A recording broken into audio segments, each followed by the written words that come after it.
W here. Well, we're just going to have to wait for our early pause to end and get ourselves underway with game number 1 of our first best of 3. Also, a quick reminder for all of you folks out there, we do have 3 series to cover on this stream. So tell all your friends to tune into ESL Dota2 Yasha. We're going to be covering 3 of the series, 2 from the upper bracket quarterfinals, and then one of the semifinal matches as well. So going to be some tight matchups here to follow. I believe Beast Coast's our second one, right? It's yes, Beast Coast versus should the be, Dibujitos de FB. Very nice pronunciation. I don't know what the drawings? Dibujitos? I think that is that like drawings on Facebook? I guess. First Blood, Facebook? I don't know what it means, but yeah, that one, and I think we're also watching the lower upper bracket semifinal series, so we could be watching potentially a rematch of Waska versus Beast Coast if they win their first round matchups, but that will definitely be one of the series to watch today. But obviously, anything can happen in SA. We've seen upsets happen throughout the year. Of course, the results most of the time are the regulars. It's not like, we're watching the European DPC where anybody could win. I don't know. I was about to say, you say there's some surprises, no stranger to them in SA, but you have a look over at that Western Europe region, and I'd say there's a few surprises that have happened so far, wouldn't you? Yeah, they've definitely completely changed the script, at least if you have been watching those games. I mean, I took some glimpses there watching our Ukrainian boys are doing great. There's this new wave of UA talent, a bunch of youngsters, a lot of 20-year-olds that are now popping off and beating teams that people already know who they are, and they're like, who are these guys? What happened? And of course, but then again, we got our nice and safe, comfortable SA with our players. We're all familiar with the players on the server here. Though, let's see if the smoke connects on anything as the game is underway. 50 seconds to the start. Even if it does, it's an outnumber. They're kind of 2 ships in the night, and Magnus is actually the one that gets caught out first, but that Observer Ward is going to spot the Timbersaw, so I don't think they're wanting to fight this one, not knowing that it's actually only 3 numbers. The whole team here. Hiko might just end up getting caught here, but he's going to be able to dodge the Bramble Mazes. Does get hit by the Boundless Strike and the Power Shot, but he's going to get dragged in by that level 1 skewer by Adrian. Arceus for the first blood here for free stack. FCR Gardic, not a lot to say about saving their Snapfire. Again, only 3 people made that rotation, right? It's not like, Wonder Kid wasn't part of it, so he's obviously got the point in the Stinger now. Probably didn't want to commit to the Burrow Strike because he knows how difficult this mid lane could possibly be. But I don't know, it just felt like a bit of an odd choice. Even just the Gardic going into the Nature's Grasp as well, right? Maybe Leech Seed could have been potentially really effective with Lumiere, just making sure that he was set up for a really solid game. Because over the years, Lumiere, it's those hyper carries that he really excels at. A lot of people like his Terrorblade and all that sort of stuff. But to me, PA is still his hero in my eyes. I just think he's able to make so much cool stuff happen with that. He's been going on a wild run these last 2 years with his carry pull. I've seen safe lane Huskers coming out from him a couple of times. The sniper that I mentioned during the draft that he's been breaking records with. But, the Luna does fit his, I wouldn't say his micro, but his gameplay style in general does get the results on the board. 62% win rate on this Luna from 47 games. If you die, can I have your phone? So one thing that I'm also looking at is how quickly is Freestack going to be able to punish any time that someone is kind of left solo in a lane, when a core is left solo in a lane rather, because on Legacy you've got 3 different cores that would absolutely love to take stacks. Luna, Sand King, Timbersaw, all of them are really wanting to do it. So obviously Hiko, he's going to be putting a lot of attention towards doing that whenever he gets the space to. It's just a question of when does he feel that FCR is going to be safe enough to be able to make that rotation. So it's going to be up to Freestack to quickly punish that if that is the case. Yeah, a lot is on Pamplona's shoulders to make those happen. Does he rotate to bottom to look for a kill? Timber ain't exactly your favorable target, but maybe the Snapfire's a target to take down. Then, as well, you'd love to kill the Luna early. At least try to get that tower out of the way, push Luna out from this, to deny her the possibility of farming the lane, right? Because that's what makes Luna strong in her farm, is bouncing between jungle to lane, jungle to lane. You would say that applies for every hero, but I think it really makes sense For Luna, who needs to get to Mask of Madness, right? That is the safety mechanism for your jungle farm. But Omni Knight's not the best rotator unless you're on top of your opponent. No, definitely not. And one thing, sorry, that I just want to quickly touch on is that I don't think that the lane has gone that badly for this Sand King, but he's already left it just to start going to the jungle, and that's going to give Monkey King a lot of bonus experience. So he's going to be looking to make rotations, be probably by far the highest level in the game, just off the fact that he's getting all of these lane creeps, which give by far the most both net worth as well as XP bounty. Yeah, he already has higher XP than the Sand King does. He's gone past him, despite Sand King having maybe a slightly bit more farm. Already looking at, net worth is even, but more XP for the Monkey King. So you're absolutely right. Like, maybe Faker does get to make these moves. You got Simeon Stride. That could be your tool to move around the lanes with. And as mentioned about Faker, he'd love to make that happen early. The thing is, even if you are making a lot of these rotations, you take your eyes off of a Sand King, even for like 2 minutes, and he gains like, 3,000 net worth. It's kind of ridiculous. Yeah.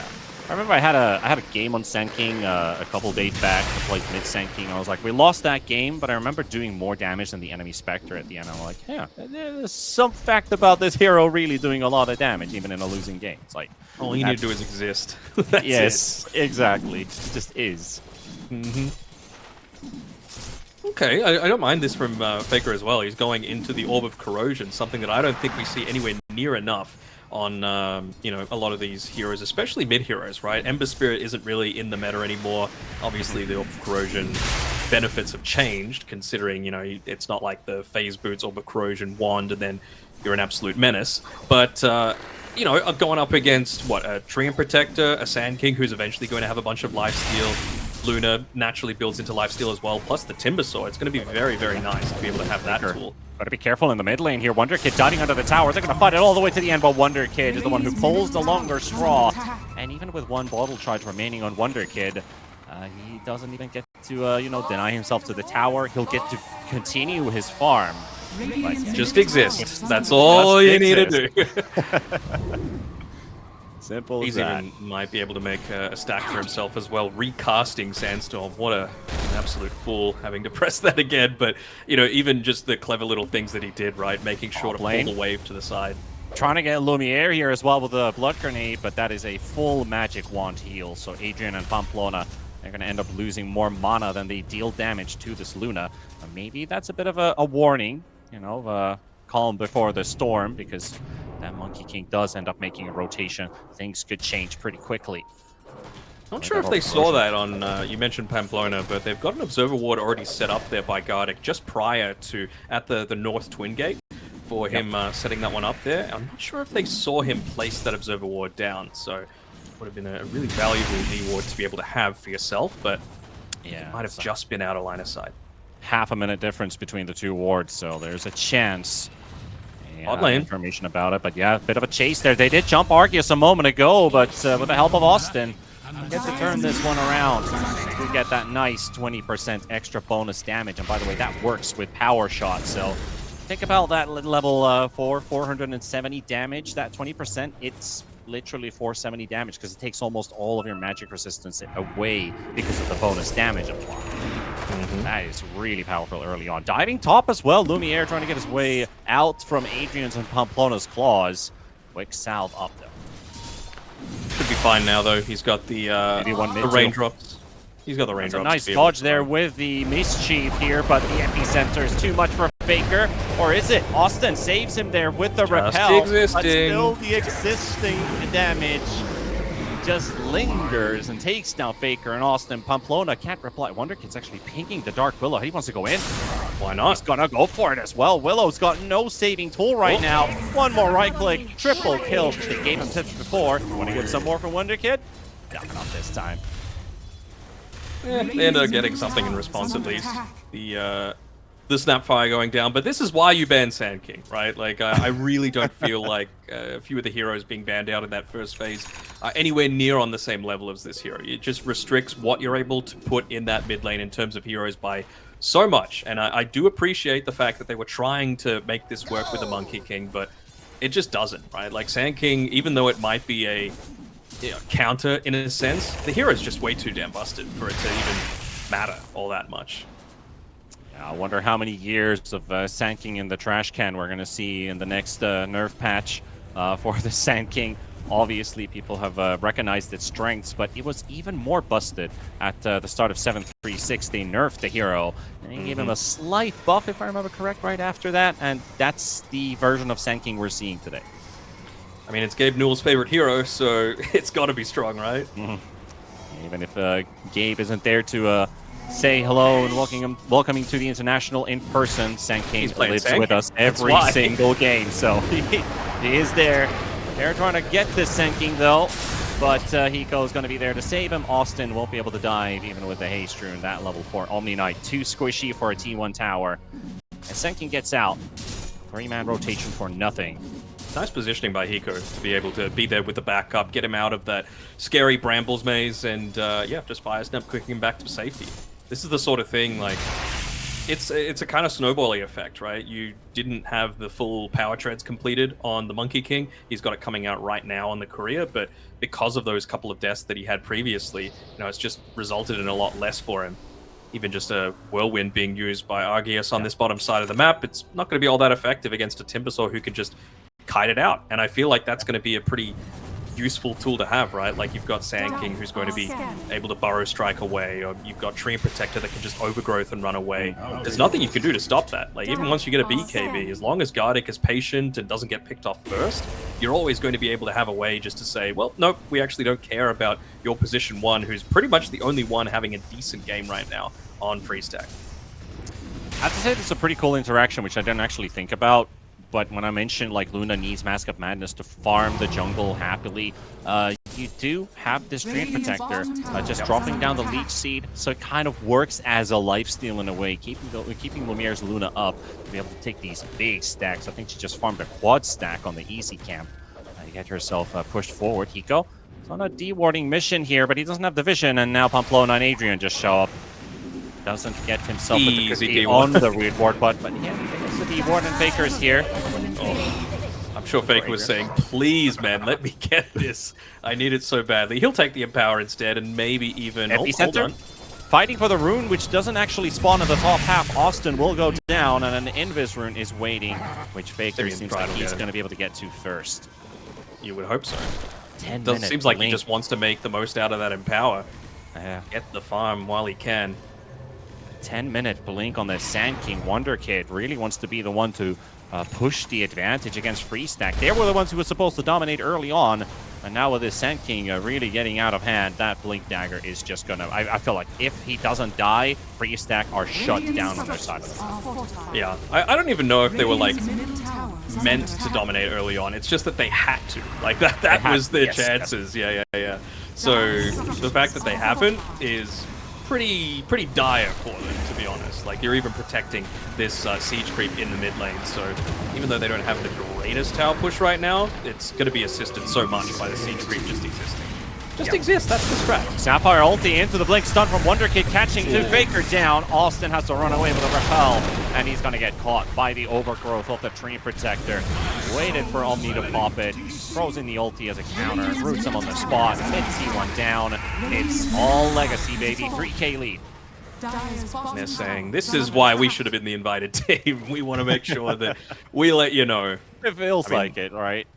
The draft thing is just where it was won, in my opinion. Like, this is pretty much an unwinnable game. I had it like 90-10 in favor of Legacy after the draft, just because of what they were able to get away with. The lanes were solid, the pushing is solid, the team fight is solid, the counter matchups are incredibly solid. So how are you supposed to overcome that outside of just a huge outplay?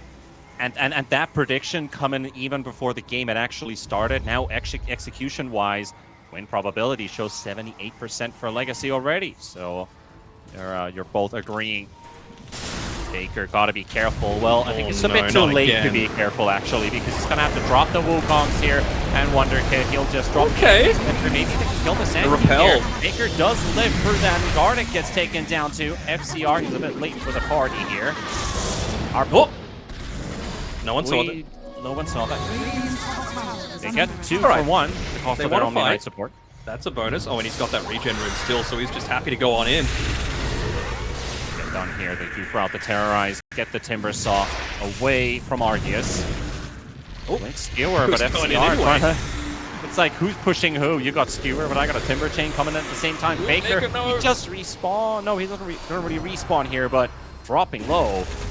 For a moment, I just felt like, yeah, he died and came back, but didn't actually survive that previous fight. Pamplona getting jumped up by FCR, and there's the jump on the sidelines. Lumiere finishes off Arceus with a solo Eclipse. Yep, ended up hitting onto a few of those neutral creeps, but he doesn't care. As long as it's pre-BKB, you know, Repel has such a long cooldown as Hiko. He might have gone in a little bit too deep there, getting screwed back underneath the tier 2 tower. 13 minutes is still going to cause your death. But now at least you've got the Guardian Angel available on Austin. So you've got a way to be able to at least resist some of the damage that you've got coming through. But I mean, Legacy are pretty much entirely magic and a little bit of pure damage at this point. So it's not something that they should be overly concerned about. If I was him, I would be putting more points into this Repel ASAP. That Hammer of Purity can just stay at 1 point for as long as possible. You can repel somebody out of the stun, like we saw Faker getting saved by Austin. To make sure that their Monkey King stays up a bit longer, just to ensure that they can maybe kill this Sand King. So instead of saving the whole team with Global, you gotta choose one. Mm-hmm. Did get him a decent bounty, right? It was like a 5-kill streak from the Sand King. He's still last in the cores, the Monkey King, but it's going to bring him so much closer towards the Maelstrom. And I wonder if he does go Glypnir, but I feel like they need a little bit of that extra control. We're talking about bounties. Also a bit of a crapper, but you know, Lumiere got 3/2/2 of Arceus. Ooh. Hint, hint. No, I'm kidding. But not at all. Legacy, though, 5,000 gold lead here in the first 14 minutes of play. One more tier 1 to take from the top lane, already warding in deep, and we've been seeing fighting in front of the tier 2 tower. Where do they lead from here? What's the next thing on the game plan? You got Manta coming up on the Luna, but the second just want to keep up the pressure. Is Roshan on the ticket soon? Possibly soon. I mean, they just need to farm a tiny bit more, in my eyes. Like Hiko, he's 150 gold away from mech as well, on top of everything else. So, you know, you've got a decent amount of AoE damage coming through, but that's just going to be pretty much useless in the not too distant future. Even like, if they feel like they have the need of just waiting for this Crimson Guard to be finished by FCR, then what are you supposed to do, right? You're stopping basically all of the Wind Ranger's damage coming out there just from Focus Fire if you get off a good Crimson Guard. And you know Timbersaw is always going to be able to get into the right spot to make sure that the majority of his team is getting hit by that aura. Do have a decent ward up here, though, that Pamplona just placed recently, so they see Lumiere farming, and they might be able to predict this if they went for a smoke and like wrapped around to the right side really quickly. But in the downside of just lanes going horribly is that this bottom tower has taken essentially 0 damage, so you would have to take the really long way. And I think for now, they're just taking solace in the fact that, okay, we at least know where a few of these legacy people are, so we've got some security to be able to farm, and maybe, even if it's not close the net worth gap, keep it as it is, because that's going to be more beneficial for Freestack at this stage of the game. Well, at least they do get the D-wards on their side of the map, protect that triangle. As you said, the T1 still being up. Legacy do have control over bottom heavily here, but they might want to look at taking the portal top, take that nighttime Roshan, and start to look at the so-called triangle of objectives, which is the T1, T2, the Wisdom Rune, and the Tormentor. We've got 3.5 minutes to take all of that. I'm sure that's the discussion going on, right? What do they value more? Do they value taking towers right now, or can they save it for, let's say, 2 minutes? And I'm sure that's what FCR is saying to his team. He's like, guys, I'm like 700 gold away from a Crimson Guard. Just let me get this. It's not going to take that long. We can still get Roshan. We can still get top tier 1 tower. It's going to be easy.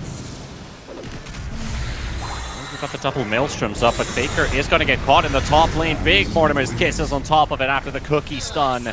And Faker is out for the count. And that's going to speed up that timing so much more, right? You just get a free 400 gold, essentially, and, well, now it's probably only 1 minute away on that. Also going to RP mid. Going to catch the Luna here with Adrian. Arceus did set it up with a Shackle shot. Eclipse does go off, but it's not really doing a whole lot of damage. And they just burst down Lumiere. Big pick here for Freestack. They do get something out of losing their Monkey King in the top lane. I'm a little surprised that Gardic has 0 points in their living armor. It really feels like one of those, like even just 1 point gives a pretty decent amount of value for bonus armor at this early-ish stage of the game is going to do a lot, especially if you get caught out like that. So maybe just being a little bit greedy. He does have a decent amount of net worth, I suppose, and he's trying to keep these lanes shoved so that Lumia has safer places to farm. So hard to say who that death is really on, whether it's Lumia just overextending himself a little bit too far, or if it's on Gardic. On that note, a bit of a curio. It is Luna versus in nighttime against her night vision. Still gets Blink RP'd. So just standing in the wrong spot at the wrong time. You know, you gotta believe the trees. The trees talk. There's someone there usually. Who knows? Maybe it was just overconfidence, considering how like it seems weird to say when it was at the time a 7 to 10 kill score, but it really does feel like a legacy domination at this stage. Kills don't really tell the score, but it does feel like it's 2 to 20 in a way. They've got the Crimson, they've got the smoke coming out, Mortimer's Kiss is coming up in 20 seconds. Full on smoke. They're just trying to, you know, roam across the map, see who they can find. Argius would just use the whirlwind. Yeah. 40-second cooldown for Argius. He will not be able to fight Lumiere. They should back out. Radiant scan as well by Faker. They might use him as bait though. Luna Illusion coming onto the high ground. They see a running tree, but not sure if anybody pinged it in time. Now they do. They are going for the chase. FCR unable to catch anybody here. Go. Gardic. Ulti's ready though. It is. Up. And a shield on Sand King. Yeah. Still running in the river. Nobody has seen this moving objective. Not too much is happening, and I think this is kind of where like the absolute best teams are separated from the ones. Faker.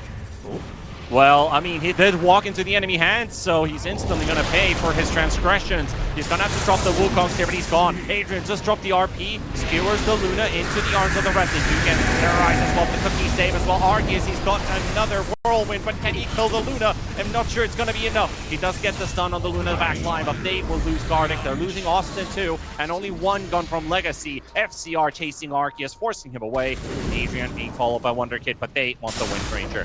They don't care about that Bloody Magnus. They just want the carry out of the play. A Lumiere, that's a statement ulti of something. And the difference there is just the team was backing him up, right? Like they go in onto him, but it's right next to the tier 1 tower, so the entire team is there. You get the mech off, you get the Crimson Guard off. As soon as the Timbersaw was visible, you just saw that Argius had to back off. He didn't really have a choice in that fight, even though he still ended up doing. He's not done yet. One more second for the Chakram. He's gonna have to back out because Pamplona, Austin, they're on their way. Nobody's here to help FCR. He's gonna have to find his own way out, and he does. Almost killed the Mag there. Still kind of low on mana though. I'm wondering if that's something that they're considering. Nope, never mind. He's just standing between a tier 1 and a tier 2 without any mana. He'll be just fine. But yeah, like the Wind Ranger actually did the most damage in that past fight, and again, this is without pretty much anything buffing her up at this stage. So it's just one of those things where it's like, imagine if the draft was even slightly different, if they had something else to be able to buff her up. Yeah. It's a very different situation to be in now because Legacy, they don't get to play that strong 20-minute timing. They're going to lose out on the Wisdom, they're going to lose out on the Tormentor. But while that's still being said, their net worth is growing as we speak. It's gone up by 3,000 gold since that 5k stalemate for a while. Mm-hmm. It's moving still steadily towards Legacy's favor.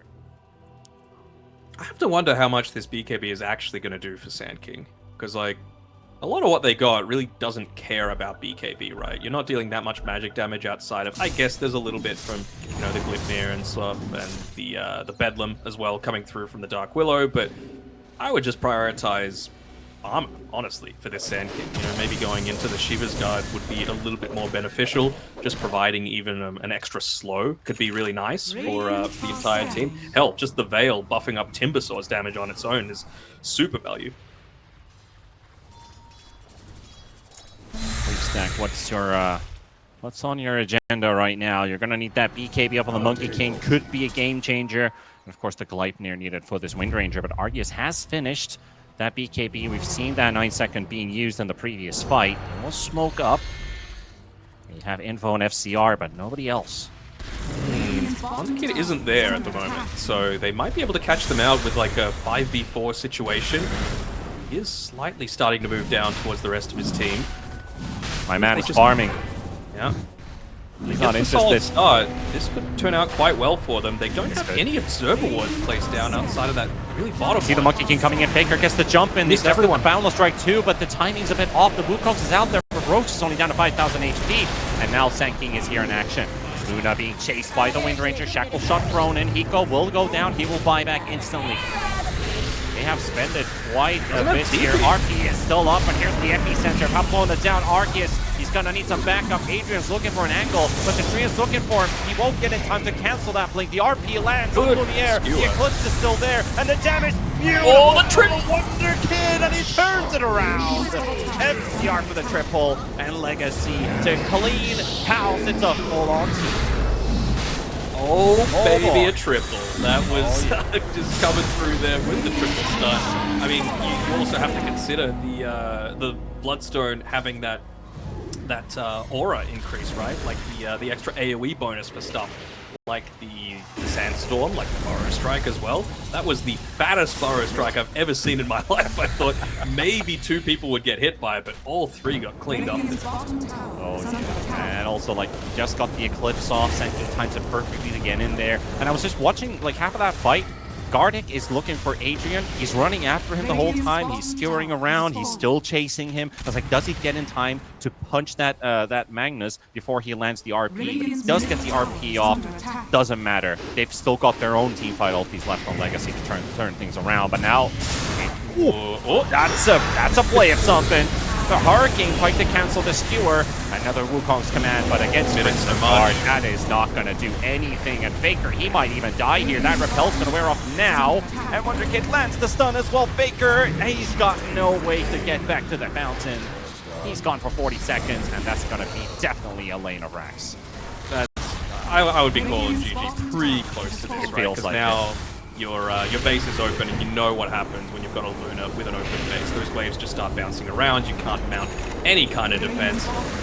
They should be able to at least get another tier 2 off the back of this. Radiant's middle tower is under attack. We are getting to the point where free stack. What do you still see achievable in this game? You do have power in this Wind Ranger, but she's like a full item behind. You'd need to land like a 30-minute Daedalus, and you're not even done with the Gleipnir yet, so it's too far away.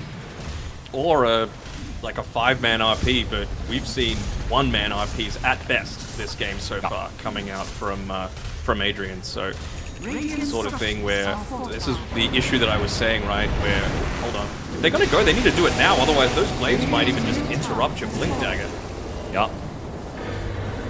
Adrian considering it, but he's standing at the wrong spot. Now he has to smoke himself up to have a chance to get in. The melee is falling. The timing is now. He's going to go for it. He catches 2. The RP is out as well. Luna is down to half, but still has the Aegis. Meanwhile, the backline snipe, but the Yules sending the wind up in the air. Didn't BKB. Arceus didn't get the effective damage out in time. Aegis is going to be out. Wonder Kid gets himself back. Has had that Bloodstone, and the Sandstorm is healing him up. Lumiere Eclipse everything around, but does get stunned up, and there goes the Luna. She is out, but the stun of the Faker, and look at that. Wonder Kid and FCR, they group up together with that AoE. They blow up 3. And that forces Arceus all the way back to the fountain. And I'm just going to look to end the game with flamethrower on these buildings.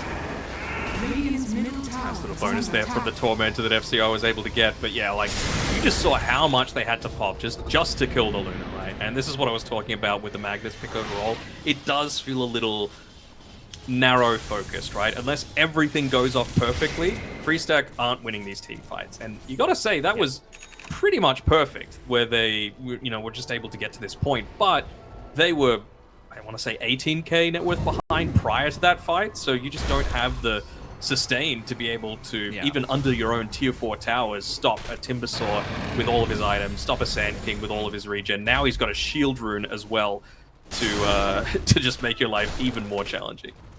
And also the fact that Arceus didn't BKB when he went in, as all of the combos were coming in from his team.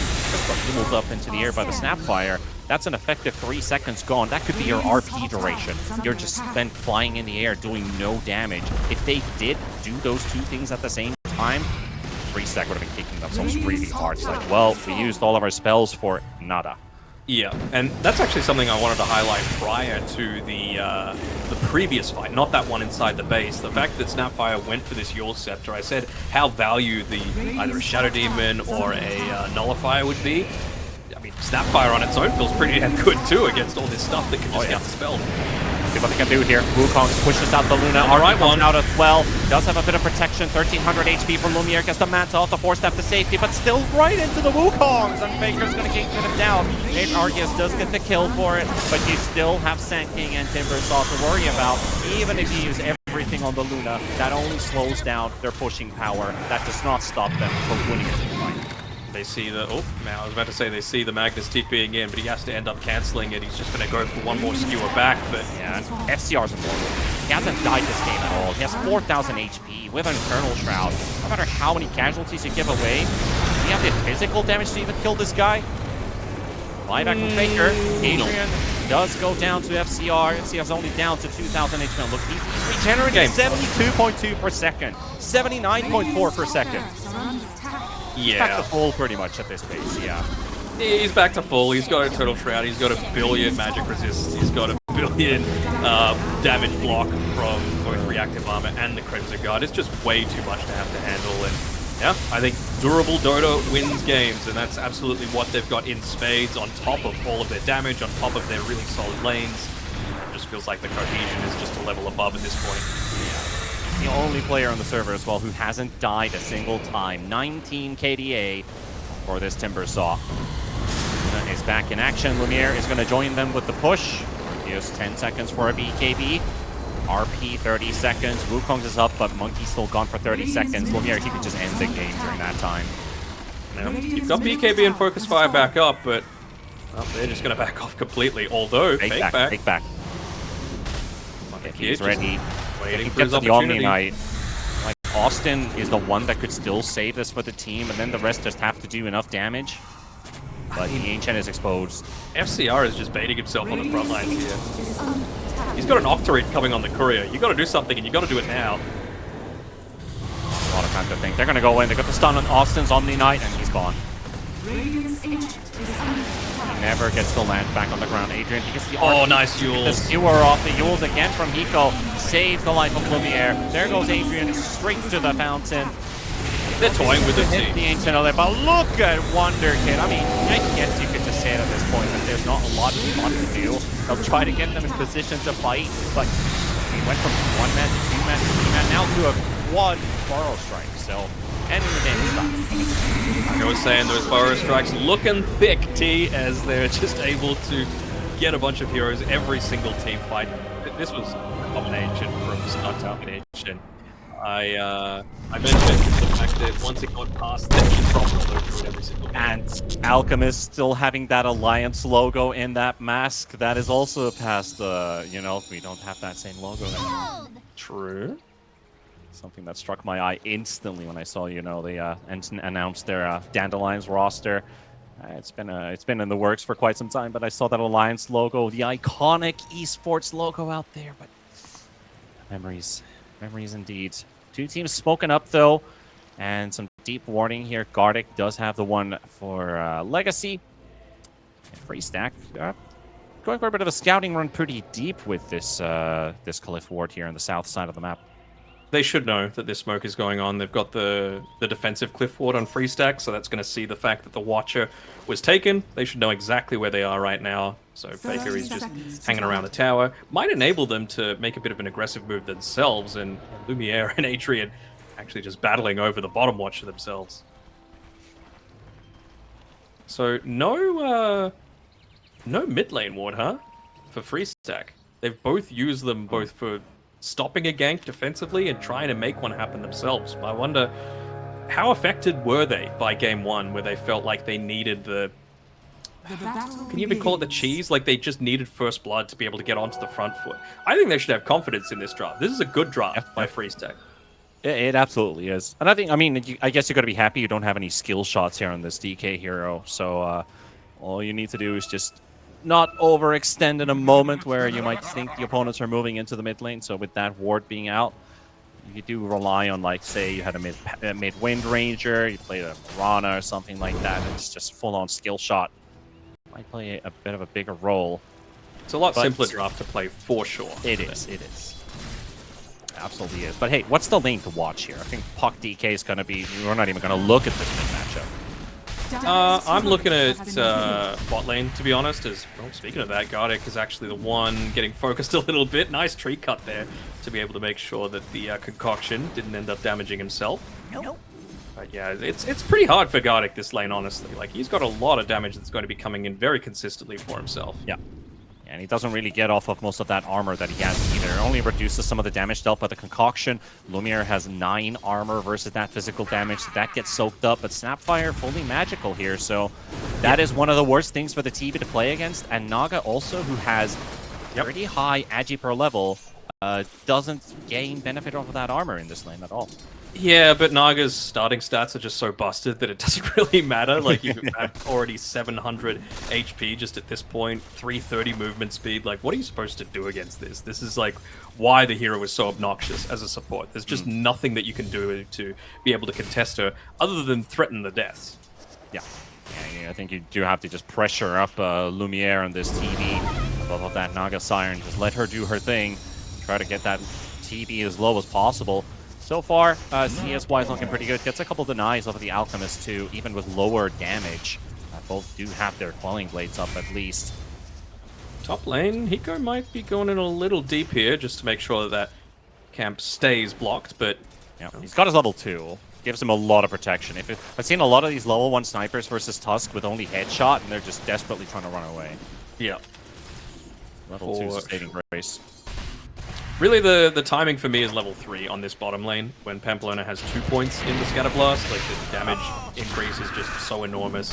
Nice little tree cut there by Gardic to make sure that he was able to pull the creeps through the tree line rather than having to move them around it. So, it means that despite his best efforts, Pamplona's not going to be able to stop the kill attempt. As, well, speaking of kill attempts, again, Gardic's the one getting focused. Bottom lane, bit of too poke close, going though, on. We've been looking at top lane for quite a bit here. There has been some trading going on, but no kill yet. Everyone's going to be all right for now. They did see the Tusk and the Sniper battling it out quite a lot here in the top lane. You throw out shards. The moment that happens, Sniper shrapnels himself. He's like, yeah, come at me. Get to protect the Lotus there as well. So Adrian gets one, Sniper gets the other. Oh, you gotta love double scatter blasts in a lane like this. Feel super value. Also, like the item build from Lumiere, right? Instantly into the raindrops as soon as it's available. Just realizes that he is going to be taking a lot of harass in this lane. Also just allows him to continuously spam out the reflection as well, which is really important for this lane. Just keep it shoved in, make sure that you're not in danger of getting died. Hiko. Sniper dropping pretty low here, but Austin also, FCR gets to push away, but the shrapnel, where did that shrapnel go? There just wasn't the communication there. He basically put it on the exact same spot that it just was, and FCR ended up pushing him back. So despite being, teammates in the past, the comms just breaking down a little bit for the Brazilian pair. Yeah, because I was just wondering, like, do I have packet loss or something? Because I didn't even see it on my screen. It's like, where did that go? But I think it was landed on the same spot, and Austin gets out. He does have to walk all the way back home. So Arceus has a moment of weakness here. Has to be careful. FCR is hunting him, but won't be going under the tower. Also, the Metamorph used in the bottom lane. Still, the CS is even here with the Alk and the TB.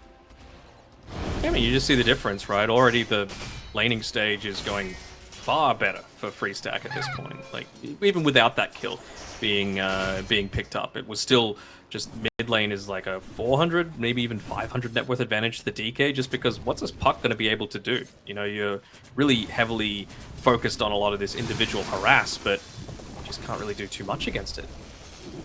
Yeah, there was actually, I did cast a 1v1 mid a couple days ago. Puck versus Puck lasted 24 minutes. They just couldn't kill each other's. Getting similar vibes out of this Puck versus DK. They just don't kill one or the other. That's just how the lane matchup works. Though, you do have pretty good heroes versus the DK, like the Magnus, for example. You got the coil, then you can follow it up with the skewer. You can get the coil stun connection, follow it up with RP, very long stun lock, and get to push somebody right under the tower. Basically get like a, with Magnus and Puck, the tower, that's a 3v1 at that point. Yeah.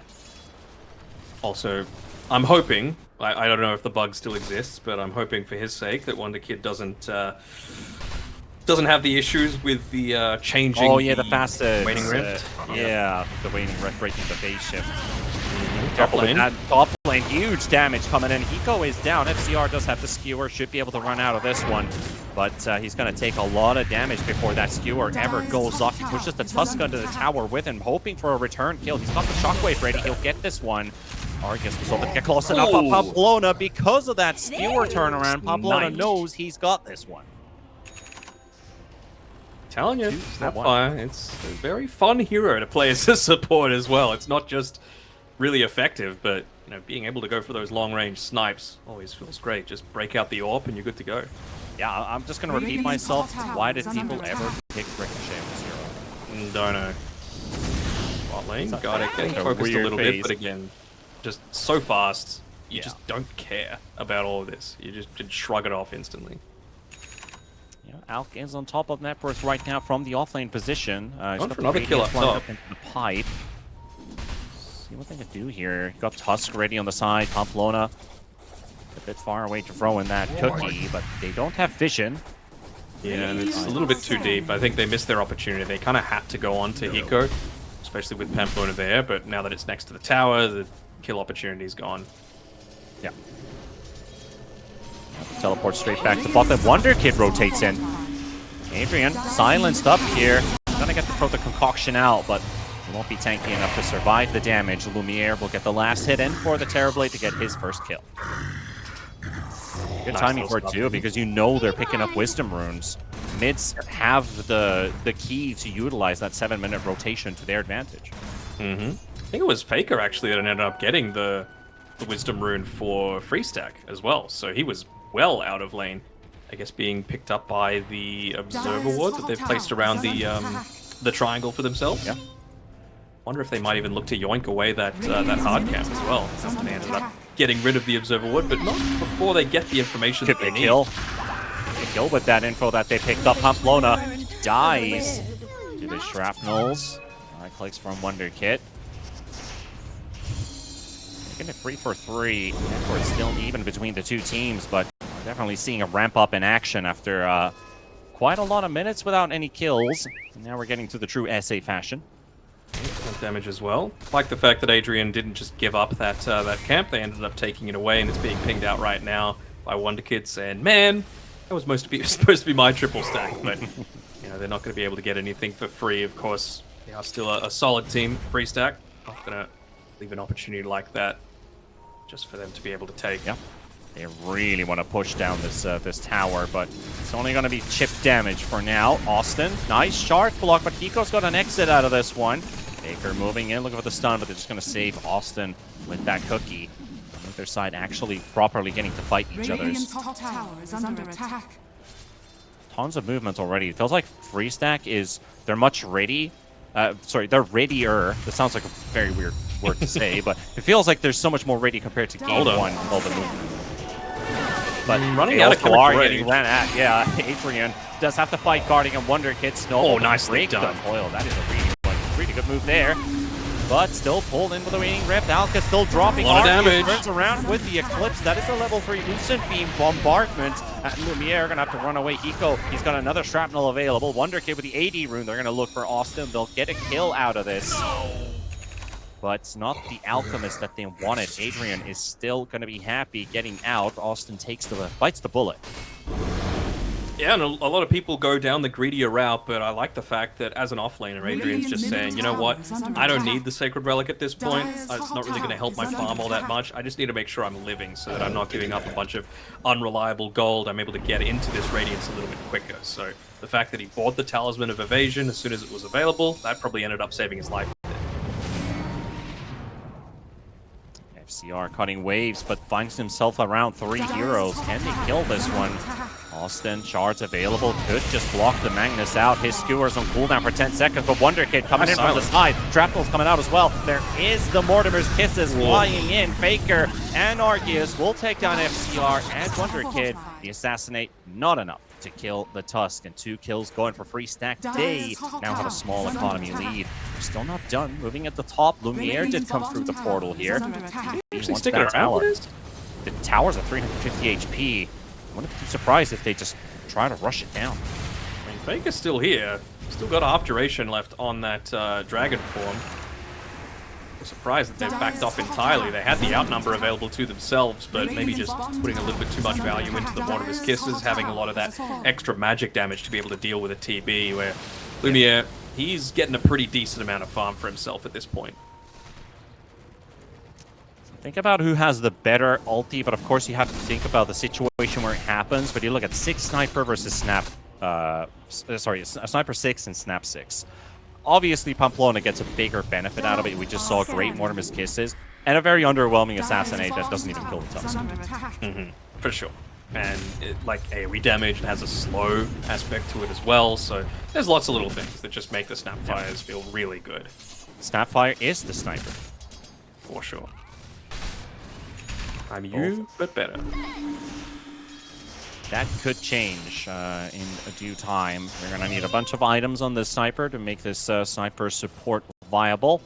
That's why it's more preferred as a core. Get those timings faster. You are playing versus a Luna anyway, so late game is something that you're going to have to inevitably face. But how much does Lumiere participate in the early game could tell us a lot in what direction this game is going to. He's already got 2 kills on this TB, making his way to the Manta. The standard TB builds that are coming up. And he's doing great in Network so far, still ahead of the Luna. He is, and I kind of want to see him start making his way down towards the rest of his team, just because, you know, with TB, the changes to the just how his innate works, right? Like, you need to be near your illusions. Like, they get a damage bonus if you're nearby. If you're not, you get a damage penalty. So it's gone to the days of the old TB where you could just, like, be on the opposite side of the map and have your illusions doing the split pushing. Now that Mag's got his Blink Dagger, I feel like this is the time to be making plays with your Metamorphosis. Yeah. Also got to remind you about the Luna's existence in the game, that in it. The more levels you get, the higher the night vision's going to be for the whole team. And you got a DK Luna lineup. They love to see your opponents first to get the first jump. Kind of like what we saw from Legacy last game as well. Yep. Free Stack have 3 heroes that love stacks. Alchemist with Radiance, Luna, DK with Fire Dragon. So just going to need to do something about that, as they do make a TP rotation towards this mid lane, but the Dragon Breath didn't actually land onto Lumiere, so still has plenty of damage pumping into this tier 1. Yeah. FCR does find Pamplona there with a blink. The smoke does connect on a support. That's a kill that they will take, and I think that, yeah, but I was about to say it opens up the T1 tower. It does. It's already gone. Lumiere finished it off. Now Faker and Austin are pushed back. Nice stun by the Centaur creep there. But I think this is really important, right? I mentioned how valuable stacks are, so if you could do anything to be able to take away these quote-unquote safe areas for you to be playing around, that's a really vital tool. Gardick's going to go for a Wisdom Rune steal here. He's still got the Song of the Siren available. Arceus, though, used Eclipse the time, maybe? Eclipse. Yep, that He tried to. It was a little too slow. Might even kill the Luna, but okay, not actually. There's nobody coming in It's already. worth Steals the trying for Wisdom, and he'll be... Well, I don't think he even needs to try to teleport now. He knows he's dead, but that is mission accomplished. You know where 3 people are. You got the rune. Easy clap. Though I do have to point out one thing about the free stack draft. You mentioned hungry farmers. In my eyes, it feels a bit greedy. And if this was my pub game, a lot of people would be like, well, we just griefed the draft on, you know, before the game even started. How do you feel playing a draft like this on free stack? If you can get punished, for sure, I think that's going to be an issue. But I'm not all that scared about the legacy heroes, especially the support duo, right? Like, does a sniper really get that scary? I guess if it gets Giga late, and I mean, he's going for a Maelstrom, so he goes like, I'm the carry now. But I don't know. I just feel like late game, you're going to see so much more impact from the Snapfire and the Tusk relative to the others, and again, if all the cores are farming, I don't think you're going to have any issues in terms of damage, sustain, tower push. They got everything on Freestack. Terrorblade would have to try to delete them as soon as possible in fights, and I don't think TB's damage output is going to be great versus two tanky heroes, and then a hero that naturally has a lot of armor. So Arceus even has higher burst with that magical damage output. TB would have to have a huge HP pool. I think we're talking like Ags with Terrorwave, Scotty. He's got the Scotty lined up as well on this TB. He knows he needs to be tanky, but he also needs to be able to deal damage. I always love the idea of it happening, but it very rarely does. Dream Coil into Terrorwave on the TB, and I'm like, why don't more people do this? It's just like a free combination that you're able to get an AoE stun off of. Force BKBs, why not? The closest I can get to that has been like Willow Coddle. Put Bramble Maze, blinding light them into the root. Oh, but found Adrian. He did get his ulti off, but Adrian's not tanky enough with a level 1 chemical rage. He would need a level 2 to have at least a fighting chance, but now he's just gone. Over in the air. With the Metamorph, they're going to rush to the Roche Pit. I think this is the right call to do it. Freestack, they can't contest it. They know they've got vision up there as well. The Sentry Ward ended up getting a very brief glimpse of the vision that they were able to place up, but yeah, it's so quick what they're able to do with this, right? And I mean, TB, certainly no slouch in terms of the damage that he's able to output again when he's playing near those illusions, and he's getting buffed up by the power as well, so it should be a pretty free Roshan for themselves. I know Lumiere's the one to probably pick it up, but honestly, I feel like maybe Puck or someone else should pick up the Aegis, get to play a bit more aggressive. You're down to this Metamorph. It's one fight and that's it. Sure, but I still feel like he just needs to play close-ish to where his team has a tier 1 tower, so this top side, and he's going to be able to play a little bit more and farm more aggressively, right, to force defensive rotations out of Freestack while, you know, or getting a tower on his own, right? Like, if they're able to take a fight on the other side of the map and Lumiere's left solo up on this top side, he could very easily take a tier 2. Yeah. It's not like you have a Storm Spirit or the likes who love carrying an Aegis. Jump onto the sniper in the mid lane, so you'll find a kill here and a tower by the looks of it. No contest coming out from Legacy to let this one go. Just the damage output that you've got is kind of insane at this point. It's going to get bigger as well. You got Orchid coming up on Faker. Oh, that's actually such a vital tool to have, right? Like, Puck, it's the main target that you're looking to be trying to initiate onto almost every single time. I guess Gardic has pretty decent value as well, right? You just don't want that song reset to be coming up all that frequently, but certainly, like, Orchid into DK stun, into Tusk stun, into Alk stun, into Snapfire stun. Like, you've got a lot to be able to lock down this Puck. It really feels like, especially compared to last game, Wonder Kid has nowhere near the same level of free game. You got so much damage, you don't even have to rely on the soul burn to do the kill for you. All you just need is the silence, and you got it. Just like this one right here. The Magnus caught. Faker will pick this one up. And fighting in mid lane, they got the coil thrown down. They've got themselves a Luna caught, and that's a big one too. I mean, they might have lost Magnus, but easy snipe. A pretty, easy snipe there for Hiko at the end. Gets him closer to the Maelstrom. Mag dies, but did finish his Echo Saber while he is dead. Hiko.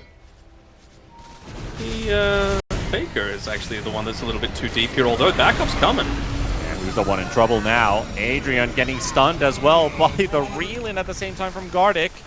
Adrian's popped his ulti, but not really getting to dish out any damage. Wonder Kid getting silenced up. They're going to focus the Puck, and that's the one that you were looking for. But the song from Gardic interrupts the whole situation.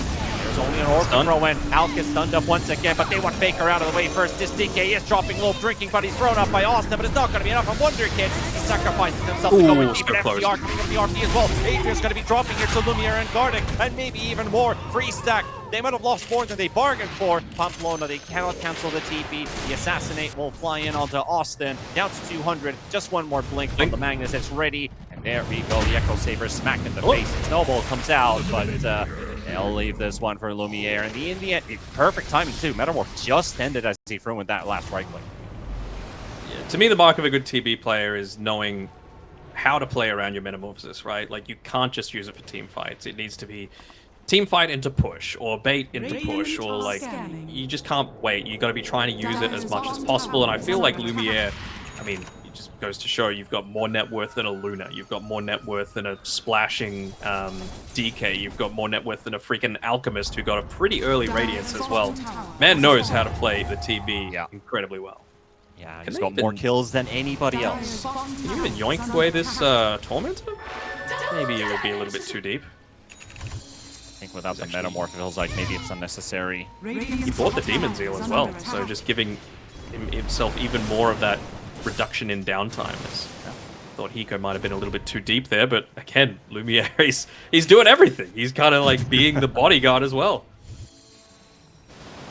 Also, I like his choice of going for the Condemned facet above the other, which uses his HP for casting spells, like making images and everything. Him being able to turn these big HP pool heroes go all the way down to less than the threshold. DK might have 5,000 HP, suddenly he's down to just a couple hundred. I'm just happy that the experiment of the Armlet Dagon pos for TB is done. Oh, that was rough. Seeing 9 class try to do it over and over again. Yeah, It I mean, never worked. It works in pubs, but I think people are getting too smart in Dota these days to fall for that trap. It's like a one-trick pony now. Yeah. That's a nice little freebie for Hiko. Helps him play even more aggressively, having a free concussive grenade. Standard tool for a support sniper to even just buy that shard for himself, and now just gets it for free. Also, just like against these 3 heroes in particular, the disarm for I think it's 3 seconds, kind of nuts. Yeah, I'm starting to think, is it a bit too much for a sniper to have all this? You know, he used to be a glass cannon, now he's got like 3 mobility things going his way. Everyone is so tanky in today's Dota. What do you think, Danog? Are you more of the 2015-16 guy who is like, let's fight with raw damage instead of all these tanky people now? I mean, I feel like you're still trying to fight with raw damage. It's just that people don't want to die instantly anymore. They've smartened up. You know, I was watching like TI3 replays, and there was like lanes where people were going up against a lone druid and were buying magic wand. It's like, well, I think people are just thinking about Dota more these days. Like, you don't need a wand against a lone druid in mid lane. Dire's top tower is under attack. And I think it also comes back to people just... I mean, heroes in general do have so many defensive capabilities, but talking about jumping on a hero, they've got themselves the Magnus caught in the river. 2 ultis used for this one. The Soul Burn will take down FCR. Should be able to just backdoor this tower now. Like, are you really scared about anything if Magnus is dead? I wouldn't be. Come on, Faker. They're hunting for a kill here. Gardic. Song. TP out. Buys a bit of time, makes a bit of space. That's 2 big teamfight ultis that you don't really have to worry about, and there we go. Took him an extra 15 or so seconds, but Faker should be able to get a tier 1 tower for free. Not going to result in too much extra off the back of that, of course, with the Tormentor and the Wisdom Rune already taken, but just opening up the map more is never a bad thing. Means that maybe second Roshan you're not as easily able to contest, considering it will spawn on the top side of the map. Yeah, take everything that you can get. TV is getting to that Scotty. 30 gold away. Pretty good Skadi game, to be honest, right? Like, you're going up against Mask of Badness, Mech, DK, Inherent, where the Dragon's Blood, and Alchemist. Feels great. I think you could still try and find room for a Shivas, but that item is just not very popular these days. It only suits a couple heroes. With Veil building into it, it feels nice, even just for Puck on its own, right? Yeah. I think Puck has bigger items on her mind, on his mind. Moment. Solar Crest also lined up for the Nagascience. Sniper lines up the Ags. What do we have coming up for free stack? You know, there are big items that they can get this game. Alchemist has a bunch of items, and that Hex, I think that's scary. Oh yeah. Like, again, it's just about... I actually wonder, like, is this actually the best item for him to be going prior to having a Blink Dagger, for example? Like, I feel like a big part of the Alchemist is getting in there with your Chemical Rage, being unkillable. If they turn to focus you, pop your Crimson, pop your Pipe. and then, you know, it's just hard to burst through. You've got a lot of backup as well. But if you're not able to catch the back line, then how are you actually going to use this site device all that effectively? And maybe they just want to disarm this puck a bit more, make sure that Wonder Kid doesn't have the capabilities of building this game for the Terrorblade. Maybe the same for this Magnus, and we're going to be fighting here. Faker pops his BKB right away, but the Mortimus Kisses flying in. Lumiere is going to run away from it. Gardic down. Two men from FCR. Trying to push them closer to Lumiere and Wonder Kid. They've already lost Gardic and Hiko. They don't really see a way to fight this one anymore. FCR trying to make a run for it. Lumiere, he is the target as right well. now. They want this Terrorblade so bad, but they're fighting Austin. Well, they might actually get Austin out of the way, and now Pamplona left alone too. He's but dead. They are getting to the TV. He is surrounded from all sides, has Sunder, but he won't get to it. Oh, he got cast halfway, but it's not enough. No Sunder, not even a reflection in that fight. Especially like this, the reason that I even predicted the TB coming out was going up against a Luna. Like those blades really start to do a ton of damage. You also get, you know, a lot of the passive damage coming through as well. You get the vision as well of just being able to convert into that. So And you know what? it provides a whole lot. We talked about tankiness. He didn't go for the Manta. He went for S and Y on this TV.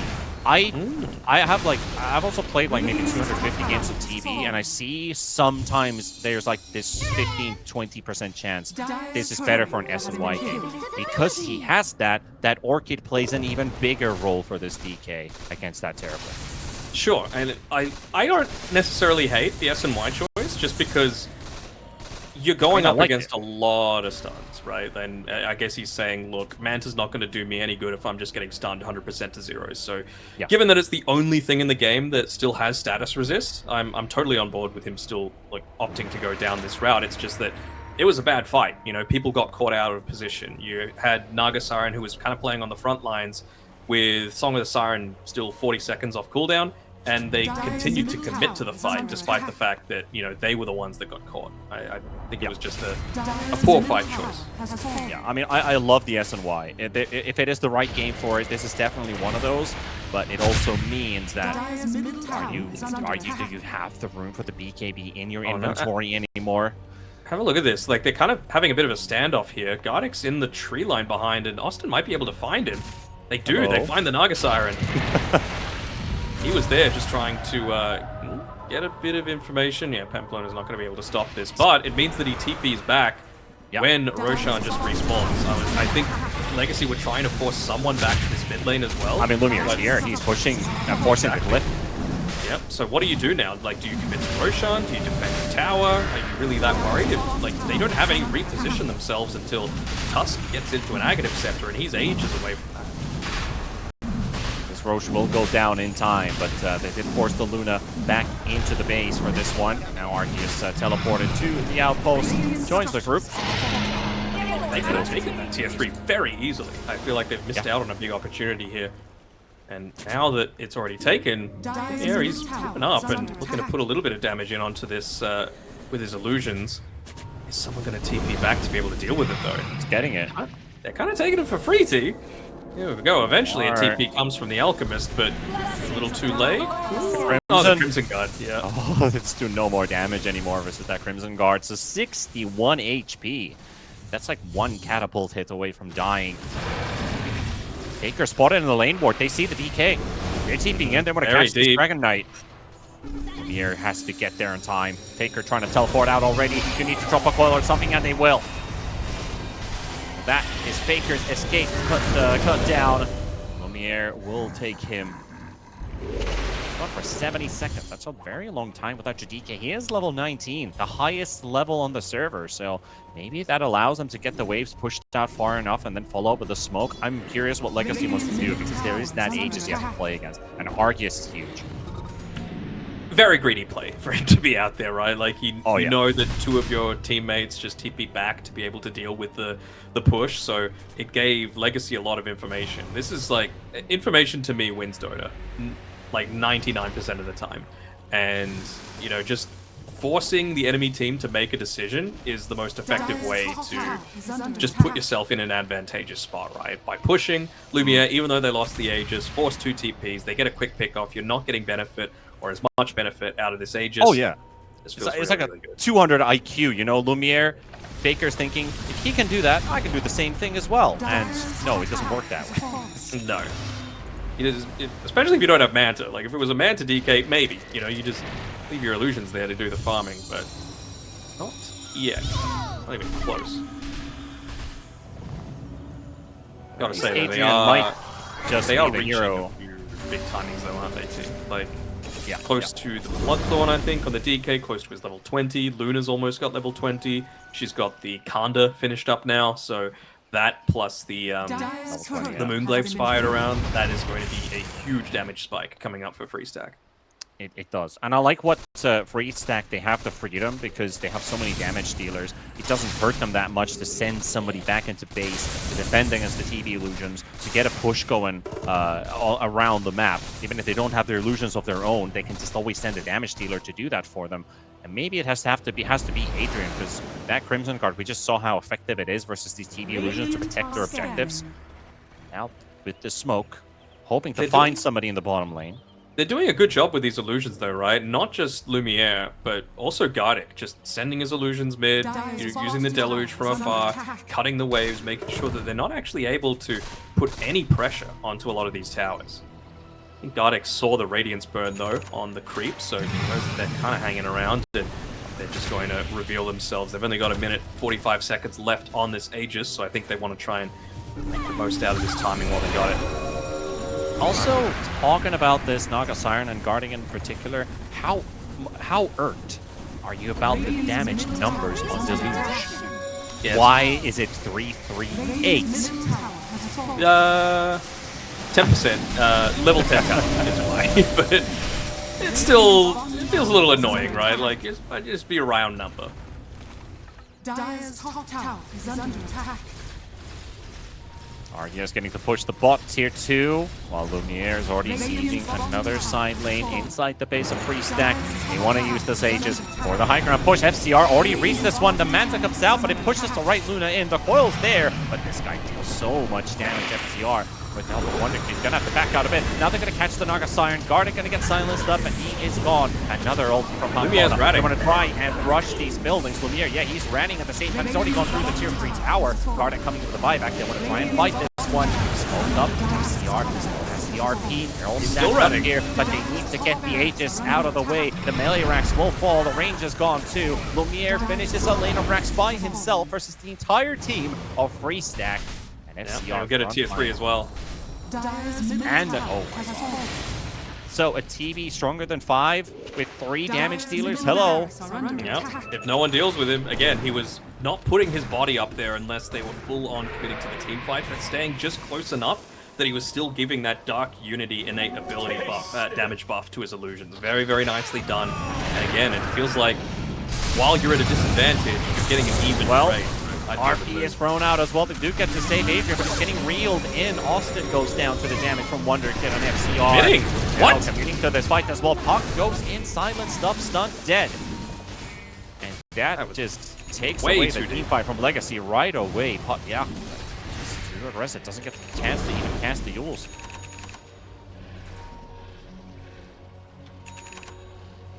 I've seen some pretty sick Puck plays these last few days, but that was not it. That was not one of them. And with no Puck, you're kind of a little worried about the damage potential, right? Lumiere is not there at all with this. He's just trying to TP again, quick push, force people back to defend a little bit. Might go down. The soul burns not enough. FCR will live after the DK stun from Faker. Arctic got Raylan. They're going to push the DK closer, but he's got a lot of status resistance and really doesn't do anything there. Watching Austin here, he's just trying to get vision on Lumiere. He's found him. He has. Trying to zeal away, but Austin might be going to have to find him with the illusions as well. They're coming in outside of the base. They do catch the Luna. The Eclipse does nothing here. FCR, the Harpoons are going to get Darkness even closer. And the Luna, it might just die. No Satanic target to hit either. Pico's got this one, and now they've got the Puck alive. This is an opening for Legacy. They'll take down Adrian as well. They're on full chase right now. Pamplona spotted on the high ground FCR. The skewer doesn't come out in time, but they will find Austin. The coil, it shows somebody is there. It is the Tusk. And another one for the books. Hiko's looking real scary, T. I mean, have a look at that net worth. He's ahead of the Puck, he's ahead of the Magnus, he's about to be ahead of the DK and the items. Glipnir, Grovebow, Dragonlance, and a Monkey King bar as well for this position 4 sniper. He's no joke. And They gotta test gotta the take buybacks they gotta as well. take Hiko Dire's seriously. middle barracks are under attack. You do buyback have for a Luna. glyph. You have a glyph, but yeah, no buyback on Luna. They're gonna recognize that soon enough. T2 is still up and bottom. Dire's The middle only thing that they barracks can get here is just the lane. has fallen. Creeps are in front of the tier 2 though, so they should be able to get that tower out of the way. Maybe a Tormentor as well. I mean, you still don't have the Aghanim shot for the Naga Siren, but Oh, straight to high ground it is. might just be looking to try and get the glyph out of them. There we go. we go. Alright, wait. They could Tormentor on their way out, but on their found way one. out, they find Pamplona, Baronomed, Snap gone. 50 seconds without your Mortimer's Kisses, no cookie either. Mega creeps looming in the air. Faker TP's in, tries to look for an opening, gets the stun, miss. but it dodge miss. Well, the blink dodge out there. Lumiere will have Faker slowed down in the low Nico. ground. No target to Bloodthorn. He has the sniper in.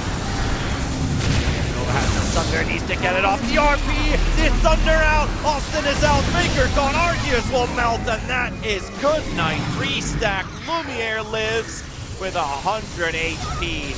And that is the legacy we saw in game number 1 shine in this fight. We did indeed. They're going to go for one last defense, but I'm not sure if a Tusk and a DK are going to be able to do it on their own, even when Snapfire's alive. 2 minutes Expect ago, a little bit. There we go. we were at 50-50 2 minutes ago. And then it's not even a 50-50 anymore because if Faker dies, it's all over. Wonder Kid finishes him off. That's 100 seconds without him. Austin dies on the low ground. It's down to Pamplona. And Pamplona already got killed before without a buyback. We're definitely, she does not have another one available. Legacy will march onward to the next round with a clean. Well, I wouldn't say clean, but I do want to say clean because these last 2 minutes were perfection. Yeah, they do what the best teams do, which is manipulate the map to get the outcome that they want, right? They don't wait around waiting for the enemy team to make a mistake. They force them to make a mistake. We saw that happen, right? Like they didn't defend the mid-tier 1 tower until